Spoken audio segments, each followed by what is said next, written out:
ওই মানত যখন ফল পায় তখন এসে এখানে কুকুরই হোক ছাগলই হোক গরু আসে না। গরু এখানে আসে না? না, হ্যাঁ।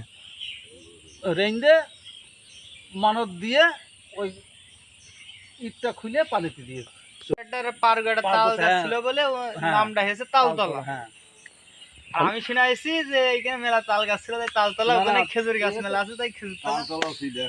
আচ্ছা, এখানে বললেন যে দুই পাশে দুইটা তাল গাছ ছিল, হ্যাঁ, তারপর কাটা হয়ে গেল, এটার নাম হয়েছে তালতলা। হ্যাঁ। তাই তাল ওই গাছ কাটার পরে কি বিল্ডিং করা হলো?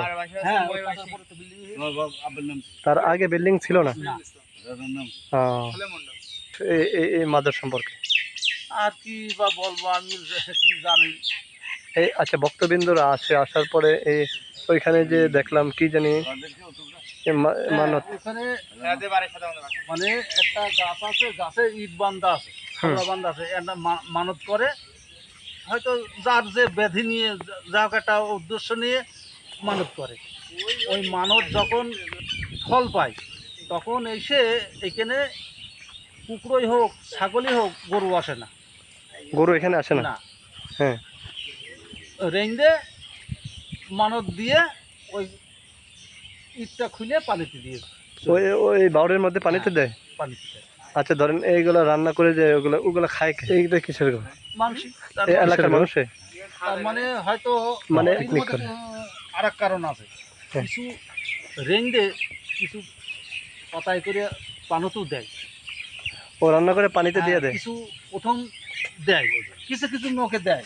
এখানে পিকনিকের মধ্যে রান্না হয় না?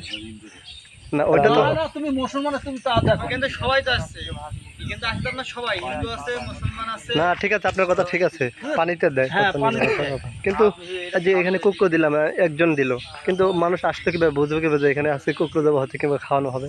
এটা ঘুরবে ভিতরে যাবে। এমনি মানুষ এখানে মানুষ থাকে, আরো মনে করেন মানুষ ও যারা আশেপাশে ঘুরতে আসে তাদেরকে ডেকে এনে খাওয়ানো দেওয়া হয়।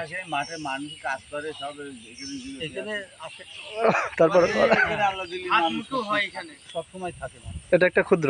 হ্যাঁ, মানুষ ও, ধন্যবাদ। চলার জায়গা, এইসব মাঠঘাটের মানুষের চলাফেরার জায়গা। আর এমনি গরমেও যেরাম এইগুলো কি? গরমের সময় আসলে মানুষটা বেশি পাওয়া যায়। এবারে মোটর সাইকেল আসছে, আচ্ছা, এখানে তো খাদেম আছে, খাদেম, উনি খাদেমের ডিউটি কিভাবে কি আপনারা এলাকাবাসী করতেন না উনি কিভাবে থাকে?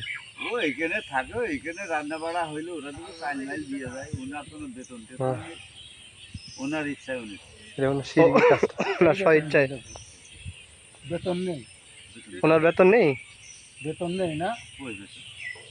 ওই দাম দর্শক খুললি দেখেছো তার দেয়। আচ্ছা, তাছাড়া যদি বকশিস, এক কথায় বকশিস। আচ্ছা বকশিস, আচ্ছা তাছাড়া কুকুর আলি ওইগুলো তো ওই তো দেশে। অনেক সময় কুকুরগুলো ওনা নিয়ে যায়।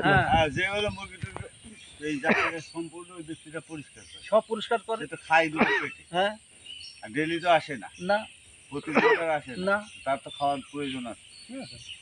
ও ঠিক, প্রত্যেক দিন তো আর এই কুকুর আসে না, না। হয়তো মাসে কিংবা সপ্তাহে একদিন আসে, হ্যাঁ, আর অনেকদিন আসে, সেদিন প্রতিদিনও আসে, হয়তো আবার একদিন হ্যাঁ, একটা তিনটে চারটেও হয়।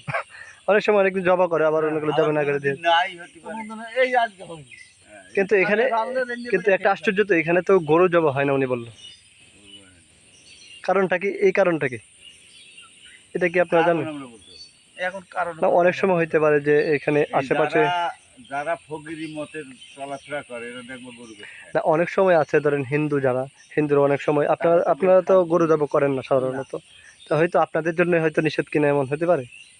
না, এমন এমন তো হতে পারে, হয়তো হিন্দুরা না খাক, মুসলমান তারা তো করতে পারে। ও, ওদের জন্য হয়তো, আপনাদের জন্য হয়তো করে না এমন হইতে না পারে। না না, তা না, না, না। না।